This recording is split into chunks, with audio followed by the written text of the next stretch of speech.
توفيت الطالبة نسرين عز الدين 13 عاما اليوم الأربعاء بعد تعرضها لحادث باص كانت بداخله في مدينة طرابلس شمال لبنان. وقالت وسائل إعلام لبنانية إن عز الدين تعرضت لحادث سقوط من فجوة داخل الباص في أثناء عودتها إلى منزلها من المدرسة جراء اهتراء في أرضية الباص العائد لإحدى المدارس في المدينة. وأضافت أن الطالبة تعرضت للدهس عن طريق الخطأ من قبل سائق الباص نفسه وفارقت الحياة متأثرة بجراحها.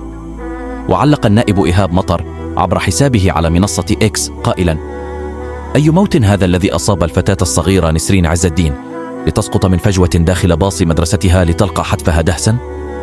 وتابع: إنها فاجعة لا تكفيها دموع العيون، بل الصراخ للمطالبة بمحاسبة كل من له علاقة بها. كفى أن يظل أولادنا ضحايا التقصير بكل ما يتعلق بأمنهم وسلامتهم.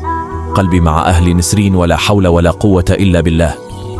من جانبها قالت النائبة بولا يعقوبيان عبر حسابها على منصة إكس: الطفلة نسرين عز الدين ضحية جديدة لفساد واستهتار مافيا المصالح وحكم اللامسؤولين.